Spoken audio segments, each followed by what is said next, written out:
Well, the answer is you can't. Okay, I won't bother.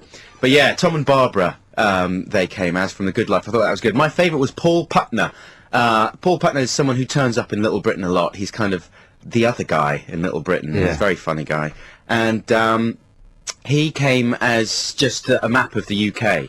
That's a good idea, wasn't it? And it was a brilliantly cut out, big sort of green polystyrene kind of so thing. his body was in sort of tight black stockings, like a mime, and then he just had this cutout of Britain, cut out of green foam. That's right. The size of his body, two-dimensional though, and his head was just poking through somewhere in mid-Scotland. Yeah, and then on his right hand he had Ireland.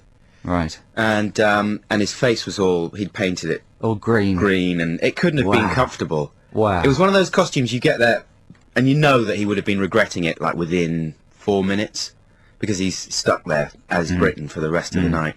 And you came as... Well, me and my girlfriend came as one man and his dog, so my girlfriend was a farmer and I was a dog. Except the only dogs you could find were Dalmatians. Well, I was dressed in a giant Dalmatian suit. Everyone thought you were a cow. Yeah.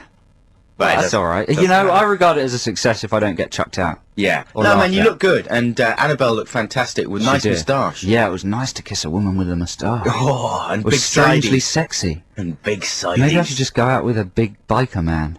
Yeah. And I came as a TV detector man. Yeah, that was good, man. I thought that was very good. But I don't know if it's British or not, but it's all I could do at short notice. Yeah. And Hey, we should mention the big celebrity names that were there. yeah. Well, who was the biggest? Well, probably Robbie Williams. Yeah. He was there. And did you chat with Williams? No. No. What would you have said to Williams if you? I don't know. Hi, I don't really like your public persona. I don't really enjoy your music, but I wanted to shake your hand so I could tell people I had. That's very That would have been candid. my best, my best gambit to Williams. Poor Williams, living in a world where that's what people are thinking.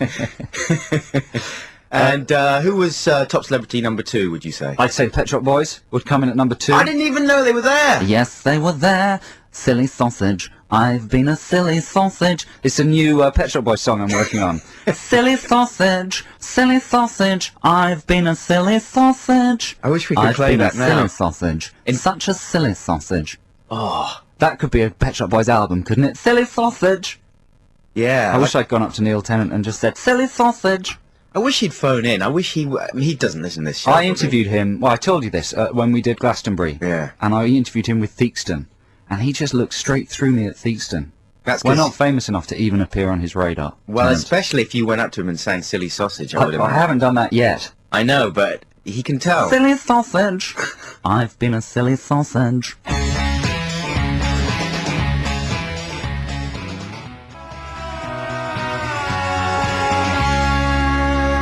Franz Ferdinand, they're so hot right now. Oh Franz my Ferdinand, God, they're they're so so hot. The Christian O'Connell Breakfast Show wants to make the best football song ever, and he needs your help. Okay, so as you may well already know, the Breakfast Show is making a song for Europe, the ultimate footy song. They're down to the final 5. There was an extraordinary judging session from Sound in Leicester Square, I hear, that was superior to the programme Pop Idol, which is an extraordinary achievement. Now they're down to the final 5, and you guys have to go onto the web and listen to the final 5 football songs, www.xfm.co.uk. The winner's going to be announced on Tuesday morning. It's very exciting, but it's imperative that all listeners to our show listen to those 5 songs and vote for their favourite. Isn't that right, Adam?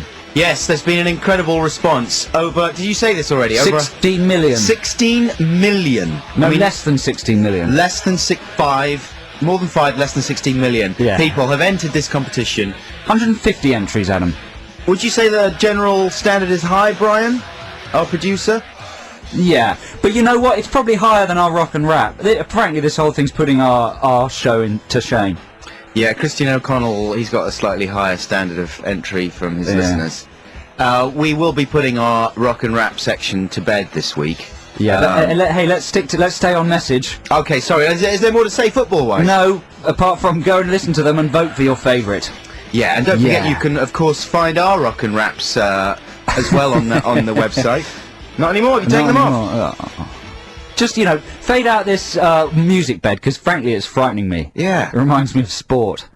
Balls and sport and kicking and goals. I don't like them. Okay, listen, man, we've got...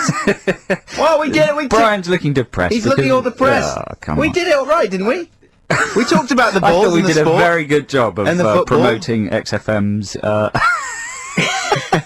Come on, it's Song for Europe. brilliant. We're going to be dropping some more names in just a second. Also, Joe, read out that email from the Sports Illustrated girls. Oh, yes.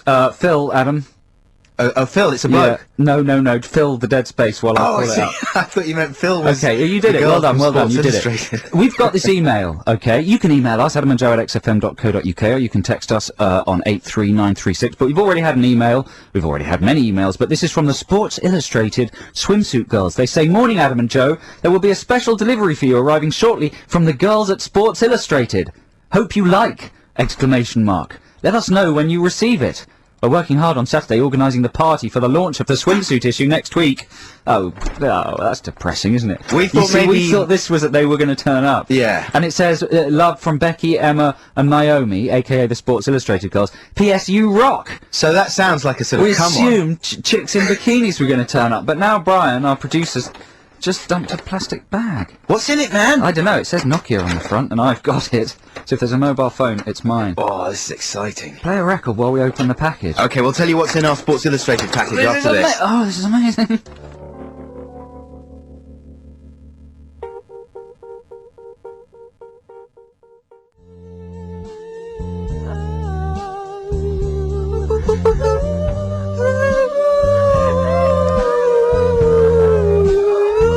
That's nice, man. You're making it sound better.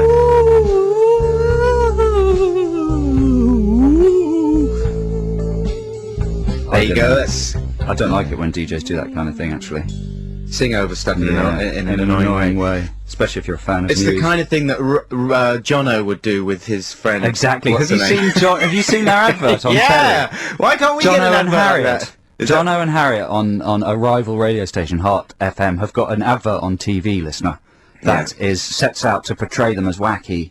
And what is it? What's the final catch line? Well, It's it's all sort of jokey, like, oh, he's the funniest guy in the world because of his crazy jokes, and they're rubbish jokes. But they put themselves in a tricky position because when you say that, and then it stays on them, and he has to demonstrate it, right? Yeah. I think Jono's the funniest guy I've ever met. And then I know, but it's Jono- ironic. Yeah, but you see, that's a bit of a get-out. Well, at that isn't it? stage, it's ironic, but the bit that isn't ironic is at the end when they go, we just love music. And stuff. And stuff. And stuff. And weather. That's what it says. Jono and Harriet. They love weather. Music, music, crazy chat, weather and stuff. Well, yeah. That's what they've got. We need weather. Why can't we have an advert? We should just make up weather. So if you're waiting for to find out what the contents of the Sports Illustrated promotional bag are, and I bet a lot of you are, I should say, just before you say that was Muse, incidentally, and feeling good. I believe we've fallen hook, line and sinker for Sports Illustrated's plugging scheme. They sent us the email, we read it out, Yeah. thereby promoting them. We expected Topless Women. We've got a magazine, a DVD. Can I see the mag? Actually, no, you can't see the mag. I'm keeping it. No, Please, I just want to see. I've never It's got seen Sports amazing Illustrated. women in it. Did they actually have their conkers out? Or are they covered? What's the point of Sports Illustrated? well- I don't understand it. Well, you know, it's just an illustration of sport. You're driving me mental. Show me ladies. Are they covered or what? Yeah, they've got very skimpy bikinis on. They're terribly nice looking. It just looks like a ad, a magazine full of adverts. And then I stressed that I have also got the Sports Illustrated swimsuit DVD. It's a shame that there's only one copy and I didn't get to keep it. And then in a slightly patronising way, there's a Swizzler's variety bag of lollies. That's because we're Adam and Joe and we're like Do you think? stupid children. I yeah. think isn't there some sort of comparison to be drawn between women that you'll never touch and sweets? You know what I mean? Just indulgences that, I don't know, is there something going on there? Well, basically they're saying we're children, infants. Yeah, infants. And here's pictures of women and some sweets and go away. And Are you going to go to the party? we've also got tickets to the Sports Illustrated party. It says, come and party with supermodel Marissa Miller. Who is she? Now, in America, the word party has a different connotation, doesn't it? You mean in like England? sort of Last night. when Justin Timberlake says, "I want to rock you"? Yeah, exactly. I want to party Or if with you say, last night I partied with supermodel Marissa Miller. Right. Is that what it means? Yeah, You snogged yeah. them? More than that, Adam. Yeah. Fondled. You fondled. You did many things, so many things, that it was just like a party. There was mess everywhere, people were unconscious by the end, but there was only two of you. Yeah. So that's what Take That and Party was all about. Yeah, yeah. But I'm not sure it's going to be that kind of party. It's liable to be 600 middle-aged journalists and one woman surrounded by security guards. And some depressed, confused 18-year-olds Yeah. wearing Sports Illustrated Yeah. T-shirts. And us, us. looking not out of place. Yeah. So Well, I'm not that's- sure we'll be going. Unless the Sports Illustrated women contact us and tell us that we can have special access to conquer viewing. Let's not pull any punches. Coming up in the show, we have a celebrity regression for you. Joe Cornish is going to regress me, Adam Buxton, into a former state as an actor, living out some of the roles that I portrayed in the movies. If you can guess which actor I will be regressed into and the movies, then you will win a big prize. Man, it's the Roswell DVD box set. Oh. And if you don't like that, then there's something wrong with your head, and we'll find you something else. But that's coming up very shortly. Also, I think we should do some more name dropping. I don't feel we've dropped enough names. There's more to say about the party. So stick with us on XFM.